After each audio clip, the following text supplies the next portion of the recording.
What is going on, guys? We have some Skyline parts that came in today, so I'm going to just show you it and then I'll show you what we're going to be doing. So right here we have our AC pulley with a brand new bearing because the old bearing went out. So we got a new bearing pressed in. I'll have a link in the description for this bearing because it was only like $4 for a pack of 2 rather than spending like $80 on a whole new pulley. Just get the bearing pressed out as long as your pulley's still good, which ours is. It's not, it's a little dirty, but yeah, it'd be fine. And then it has this spacer, and then we have the AC belt. We're actually gonna do this first, but we also have some GKTech suspension arms. Here are rear traction arms. This is the Hicas lockout bar. This is the toe arms. And this is our rear camber arms. We're not going to be doing these two today because I don't have time to delete the Hicas today, so we'll have to do it on a weekend. But we will be getting the traction rods and the rear camber arms installed today. And we're going to adjust them to OEM length so we don't have to get an alignment. I want to hold off on getting an alignment because I want to get every single suspension piece for the rear first and get all that installed and then get an alignment so I don't have to keep going back and getting alignments after putting new parts on. So like I said, we are going to start with the AC stuff because everything is right here, so I will walk you guys through how to do that. Also, we have a brand new mic, so please comment down below and let me know what you guys think of it. I'm sorry if the audio is a little weird right now. I still gotta get used to the settings because everything's adjustable on this one. So if the audio is pretty bad, bear with me. We will get better at it. So first thing we have to do is take off the intercooler piping because we have to take the power steering pump belt off. So that'll just make life so much easier not having that in the way. So right there on that stud in the center of your screen underneath the car, that's where the pulley's supposed to go, so we're going to throw that on real quick. So now we have the AC pulley back on. We can work on getting the power steering belt off. We have to turn the motor so we can get this slot in the pulley to line up with the bolt so we can take the bolt out for the power steering pump.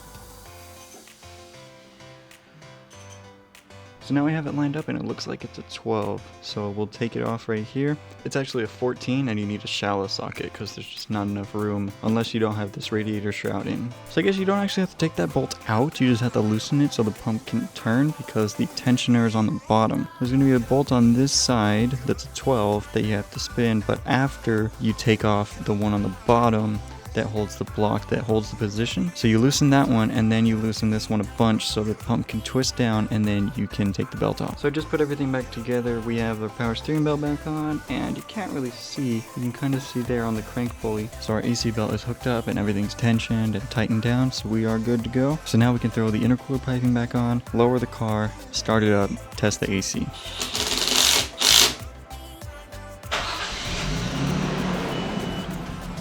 So now we have the car running, so let's try turning on the AC. Everything's looking good. We still got 3 belts there, so that's good. Oh yeah, the AC is blowing really cold. Sweet, so we have our AC fixed now. So now we can pull the car out, back it up, jack up the rear end, take off the tires, and work on getting our suspension arms in.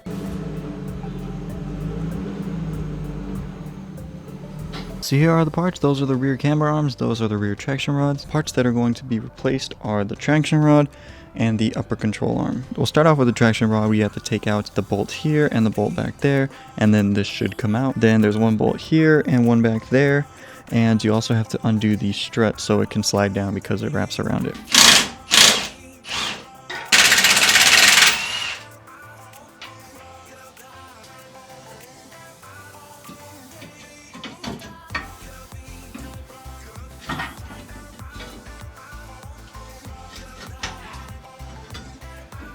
So we have the old suspension arms out and they're just trash. They're all like rusty and they're just not good. So all the other arms are like that too. So I'm definitely going to have to replace just every arm in this just to be safe. Which is kind of funny because I need to do the same thing in my 240. But this rear camber arm is ready to go. I lined it up with the OEM one, so we shouldn't have to get an alignment. It should be pretty spot on. So now we're going to throw this one on and then we'll get this one the correct length and then we'll throw it on too. So you want to make sure that the heim joint in the back is straight. You don't want it to be crooked. And then you just put the bolts in and you tighten them down. But before I tighten them, I'm going to throw in the traction rod so we still have some adjustability so we can move it around and wiggle it if we need to.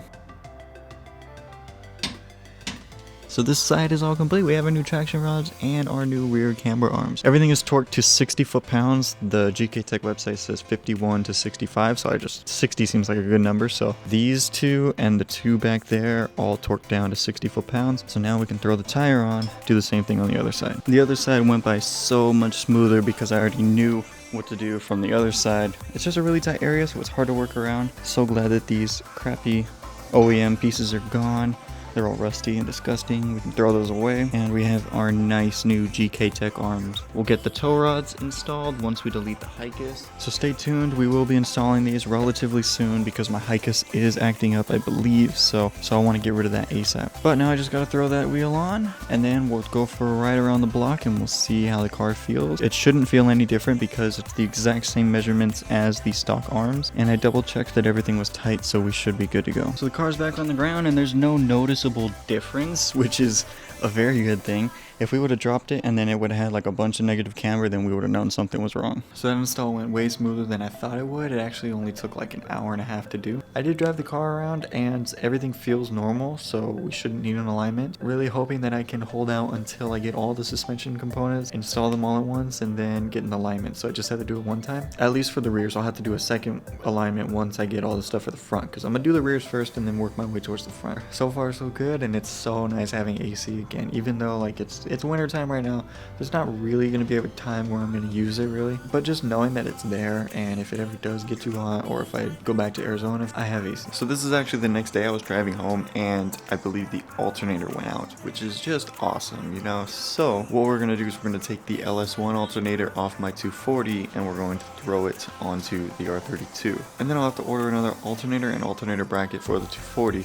But because I drive the Skyline more, I'm just going to take it from the 240. All we have to do is take the alternator off, throw away the piece of trash RB alternator, the LS1 alternator off the 240, and then swap it over to here. So hopefully this shouldn't take too long. Everything's plug and play.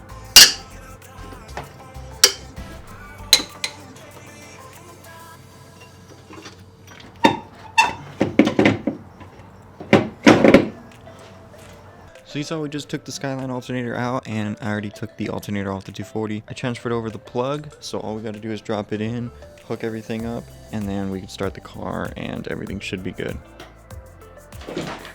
So we have the new alternator in. Now we can start the car up and hopefully the battery light goes away. Let's see if this battery light goes away. Look at that. Alright, it seems to be working. So one way to check is to check the voltage at the battery and see what we're getting. On the 240 we were getting around 14.3 volts. We're getting 14 volts on this one, which is good. That's where you want it to be.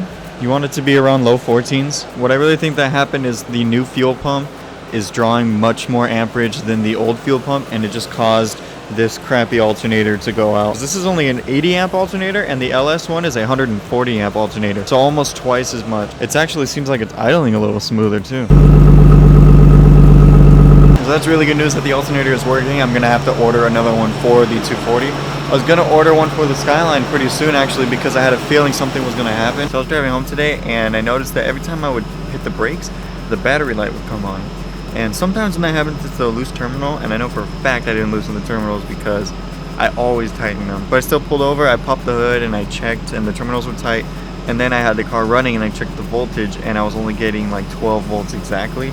And that means the alternator was not working. If I was getting like low 13s, the alternator is still working, just barely, you know, it's just barely hanging on, but this alternator went out completely. So I was like, all right, I'm like a half hour away from home, so I need to try to take like the safest route with the most like parking lots just in case, because I don't want to be stuck in the street. And I literally, like, it took me over an hour to get home because I could move like a couple blocks and then the car would start like stuttering, and I would be pressing the gas and nothing was happening, and then eventually it would start moving a little bit, and then that's when I was like, okay, I need to find a parking lot. I'd go in a parking lot and then I'd turn the car off for a little bit and then wait a couple minutes, turn it back on, and everything seemed normal, and then it would do the same thing again after another couple blocks. So it was just terrible trying to get home.